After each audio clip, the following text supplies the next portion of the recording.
दोस्तों, अली खामनाई की मौत के बाद ऐसा माना जा रहा था कि ईरान दबाव में आ जाएगा, लेकिन जंग के तीसरे दिन हालात इसके बिल्कुल उलट नजर आ रहे हैं। मिडिल ईस्ट से आ रही तस्वीरों और वीडियो फुटेज के मुताबिक ईरान की हाइपरसोनिक मिसाइलों ने पहली बार अमेरिका के F-15 फाइटर जेट्स को निशाना बनाया है।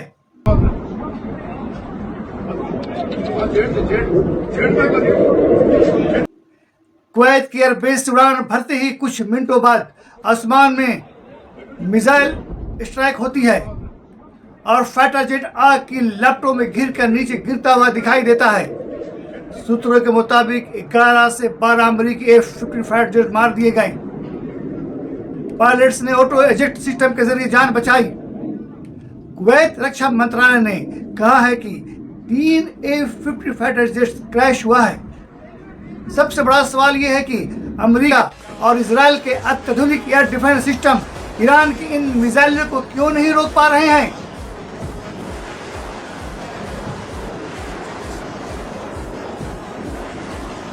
सैनिक विशेषज्ञों के मुताबिक ईरान की हाई स्पीड मिसाइल इतनी तेज है कि अमेरिका और इजराइल का एयर डिफेंस सिस्टम उन्हें वक्त पर पकड़ ही नहीं पा रहा है।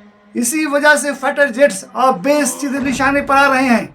ये हाइपरसोनिक मिसाइलें 15,000 से 20,000 किलोमीटर प्रति घंटा से चलती है। रडार को चकमा देने की सलाहियत रखती है। इंटरसेप्ट मिसाइलों से कहीं ज्यादा तेज चलती है। अब तक हमले सिर्फ फौजी बेस तक ही सीमित रहे थे, लेकिन अब हमला और ज्यादा गंभीर होते जा रहे हैं। ताजा जानकारी के मुताबिक कुवैत में अमेरिकी दूतावास पर हमला हुआ। इराक और सीरिया में भी अमेरिकी के कंसुलेट ऑफिसों पर मिसाइल हमले की खबर है। वहीं बहरीन में यूएस नेवी का सबसे बड़ा फौजी बेस पूरी तरह नुकसान का शिकार हुआ है। कई जगहों पर धुएं, गुब्बारा और तबाही की तस्वीरें सामने नजर आ रही है। ईरान की तरफ से बयान जारी कर साफ कहा गया है कि यह हमला आम लोगों के खिलाफ नहीं है। हमारा निशाना सिर्फ अमेरिका के फौजी ठिकाने हैं और अमेरिकी एसेट्स है। ईरान का कहना है कि जनता को डरने या नुकसान पहुंचाने का उनका कोई इरादा नहीं है, बल्कि ये कार्रवाई सीधे अमेरिका की मौजूदगी के खिलाफ है। मिडिल ईस्ट में जारी जंग का असर अब सीधे पूरी दुनिया की इकोनॉमी पर भी पड़ने वाला है।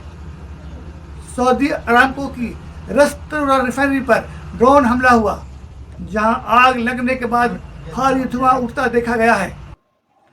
हालात को देखते हुए रिफाइनरी को एहतियातन बंद कर दिया गया है और शुरुआती अंदाजों के मुताबिक सऊदी अरब को अरबों डॉलर का नुकसान हुआ है। सामने आए वीडियो के मुताबिक रिफाइनरी परिसर में तेज धमाका हुआ। इसके बाद भीषण आग लग गई। आसमान में काले धुएं गुब्बार बनकर उड़ने लगे।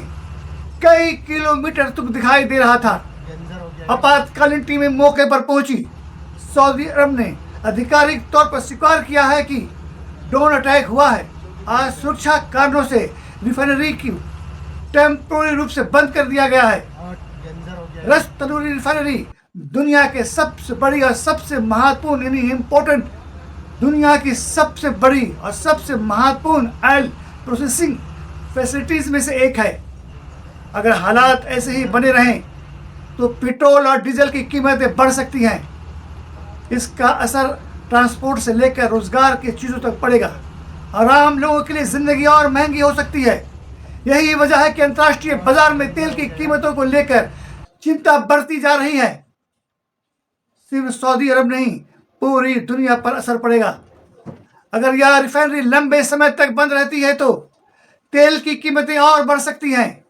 एशिया, यूरोप और अमेरिका में ईंधन महंगा हो सकता है। यानी यह हमला सिर्फ सऊदी अरब पर नहीं, पूरी दुनिया की जेब पर हमला है। अब सवाल यही है कि अमेरिका और ईरान के बीच बातचीत की कोई गुंजाइश बची है या फिर मिडिल ईस्ट पूरी तरह युद्ध की आग में झोंक दिया जाएगा। एक तरफ अमेरिका बातचीत की बात कर रहा है, दूसरी तरफ ईरान साफ कह चुका है कि अब समझौते का वक्त निकल चुका है। अगर जंग यूं ही आगे बढ़ी तो अगला निशाना कोई और रिफाइनरी होगा, कोई और पोर्ट होगा या कोई और देश भी हो सकता है। अब दुनिया इस सवाल के जवाब का इंतजार कर रही है। डोनाल्ड ट्रंप ने कहा है कि अमेरिका अब भी बातचीत के लिए तैयार है, लेकिन ईरान की तरफ से सख्त जवाब आया है। अली लारिजानी ने साफ कहा, जब आपने हमारे सुप्रीम लीडर और कमांडर को मार दिया तो अब बातचीत का कोई मतलब ही नहीं है, अब फैसला जंग के मैदान में होगा। अली रजा आरफी को हार्ड लैंडर माना जा रहा है, जो किसी समझौते के पक्ष में नहीं है। क्या ये जंग और तेज होगी? क्या दुनिया की ताकतें दबाव बनाकर युद्ध रोकेगी, या फिर हाइपरसोनिक मिसाइलें इससे दुनिया में ताकत के बैलेंस को बदल सकती है? ईरान की हाई स्पीड मिसाइलें इतनी तेज है कि अमेरिका और इसराइल के डिफेंस सिस्टम इन्हें वक्त पर पकड़ नहीं पा रही है। इंटरसेप्ट मिसाइलें वक्त पर रोक नहीं पा रही है। इसी वजह से फाइटर जेट्स और बेस सीधे निशाने पर आ रहे हैं। हर पल हर सेकंड हालात चेंज हो रहे हैं। आप हमारे साथ बने रहिए, मैं फौरन आ रहा हूं ताज़ा और लेटेस्ट अपडेट के साथ खबरों में। आप कहीं जाइएगा नहीं। खुदा हाफिज।